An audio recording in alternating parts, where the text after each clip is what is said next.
ઘરે નવરો બેઠો હતો હું કોઈ દિલ્હીના જંતર મંતર આંદોલન જરીક સપોર્ટ કરતા હું ને આવ્યો ના દેખાણા ગાંધી બાપુ. તમારે જેને આવવું હોય એને વયા આવજો. પછી હું ફટાફટ આવી ગયો ગાડી લઈને રાજકોટ એરપોર્ટ. આવો આવો કિરણભાઈ આવો. ત્યાં થોડીક વાર બેઠા હતા આપણું આવી ગયું પ્લેન ને પછી આપણે પહોંચી ગયા દિલ્હી ને આ રહ્યો આપણો નજારો. ત્યાં પૂગતા જ રાત થઈ ગઈ ને પછી મસ્ત મજાની સવાર થઈ ગઈ. નાસ્તો કરીને આપણે આવતા રહ્યા જંતર મંતર. ત્યાં જતા જ મને કઈક આવું દેખાણું.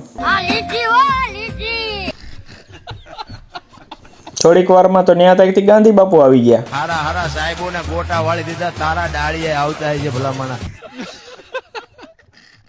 પછી આપણે મળી લીધા જે ભૂખ હડતાલ ઉપર છે ચોનમ વાંચું. પછી કઈક બોલ્યા અને ક્યાં દાદાગીરી કરવાની જરૂર છે? આ ઓપન ચેલેન્જ છે મારી આ માધ્યમથી. ત્યાં બાજવાનું થઈ ગયું તો એક પોલીસ વાળાને માથું ફાડી નાખ્યું. ગજેનો હાલી દેવાય કોક માથાના ભટકાઈ જાય યાર. હાંજ પડી ગઈ ને એક ભાઈ તો રોડ ઉપર ઘર બનાવીને હુતા. હું ક્યાં ના પડું? પછી હું આ બધા હુઈ ગયા તમે હુઈ નતા ફોલો કરતા હતા.